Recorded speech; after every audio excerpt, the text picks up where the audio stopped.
This was a fascinating Oval Office interaction, some chess moves going on. First, there was the very subtle policy contrast. This was an event about wildfires, about the outlook, the highly likely event that there will be more wildfires after those California wildfires that we covered back in January.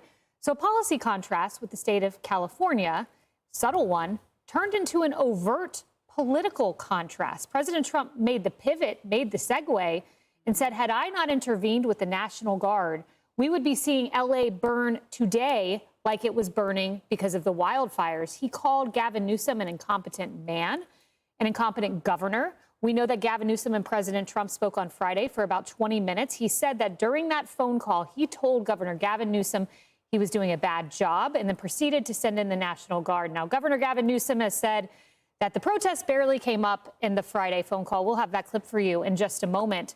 But what I find fascinating about this, Brian, is the Truth Social that came out this morning, because it was a wildfire Truth Social, also tied into a protest one, and he echoed many of the same points. He said, much like the 25,000 houses burned to the ground in L.A. due to an incompetent governor and mayor, he said if he wouldn't have sent in the troops, that would have happened again. And then he goes into the permitting process, saying that the federal permitting to rebuild after the wildfire has gone through. The state permitting process has been slow. So really interesting juxtapositions. Couple of things. Remember, he sat there with Karen Bass and he says, let's get started today. Because we have to do it right. We got to be safe because we're safe. Let them get started. And now here we are 8 months later. They haven't gotten started. Only a handful of permits. It's just symbolic of what's going on in blue cities. One half is burned to the ground and one is full of riots in the process of being burned to the ground. You make your choice. And he's just saying to the governor, it just came out when Pete Hegseth is testifying while this was going on. He said it's going to cost about $134 million to have the National Guard there. OK, $134 million. California should pay for it because you will not control your city. You can't control your the behavior of your citizens and most illegal immigrants. Why are we paying for it? Yeah. And Harris, the one reporter question that it almost made me laugh. He said, are you concerned that this is going to get out of hand, insinuating that Trump sending the National Guard would make something get out of hand? At least that's how I heard the question, where the National Guard is going in there to quell the situation from getting out of hand. In fact, I remember hearing General Milley on a phone call with governors back during 2020 say, we have data, we have studies that show the National Guard actually helps in these situations. Yeah, we have video to show people what was going on before they got there. I don't think that's bad for them to have watched either.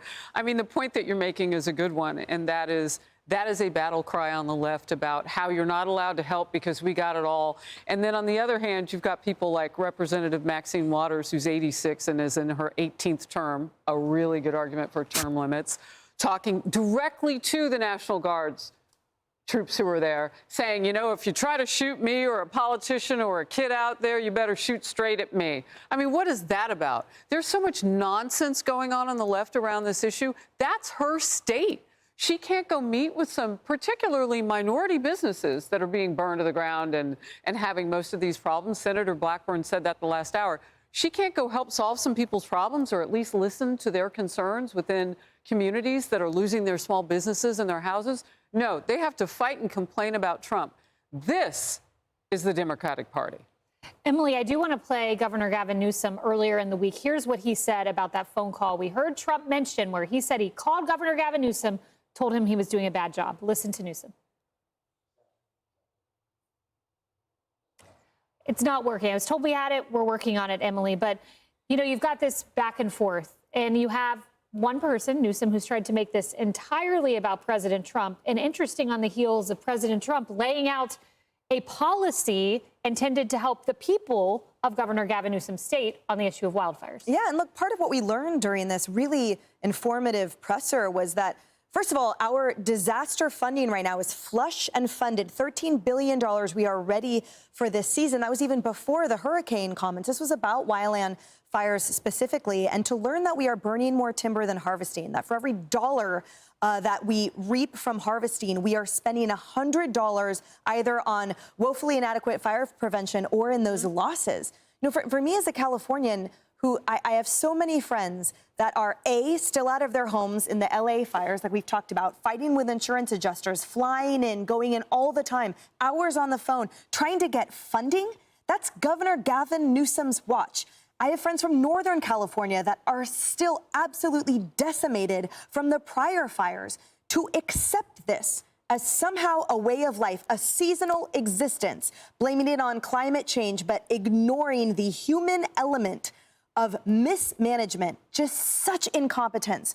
And to have this governor continue to make it all about Trump and continue to make it all about his attention-seeking tweets and his sound bites is so infuriating to me. The people that have lost their lives in those fires, the people that continue to struggle under his watch while he looks in the mirror and pats himself on the back is just absolutely unacceptable. And I hope moving forward that in the weaning away from FEMA and in the weaning away from these incompetent governors, we're going to see who separates from the wheat from the chaff, who can't handle actual gubernatorial existence in their government and their governance of these states, because I think it's pretty clear that Gavin Newsom can't cut it. Well, here he is. We do have his characterization of the call. Listen to this. Have you spoken in the last couple of days to the president about any of this? Yeah, we talked for almost 20 minutes, and this issue never came up.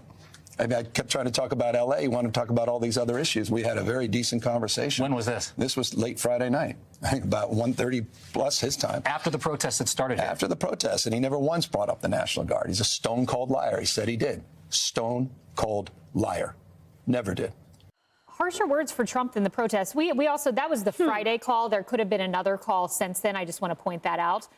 But he has harsher words for President Trump than he does for the rioters. Well, I think a big part of this, though, is that this is very embarrassing for Gavin Newsom, and it's after a string of embarrassments. You look at all these different Democrat policies that are under dispute nationally, and they're best epitomized in California, whether it's how to handle a homeless population. Do you encourage it or do you discourage it? California encourages it, and they deal with all of that. All of their horrible wildfire preparation. You know, they get a lot of Karen Bass and Gavin Newsom get a lot of criticism for how they responded to that fire, but really the bigger criticism is how they failed to prepare for that fire. And then you look at all of the riots, the cartel riots, and what they're doing to encourage cartel activity in California.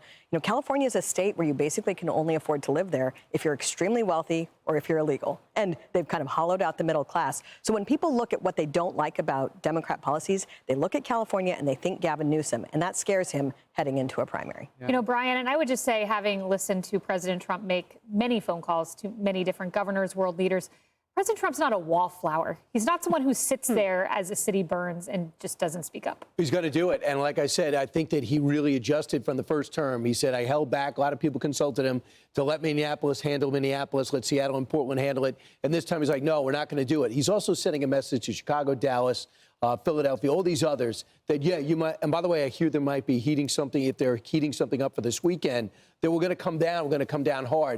And if you have a police force, I like what Eric Adams said yesterday. He said, don't think it just New York is going to tolerate what's happening in Los Angeles. 100%. Yep, and President Trump made clear today, if there was an interruption, I would invoke the Insurrection Act. I believe that was the first question. That was his response. So, word of warning ahead of this weekend. Yeah. We're outnumbered in just a moment. Hey, everyone. I'm Emily Campagno. Catch me and my co-hosts Harris Faulkner and Kaylee McEnany on Outnumbered every weekday at 12 p.m. Eastern, or set your DVR. Also, don't forget to subscribe to the Fox News YouTube page for daily highlights.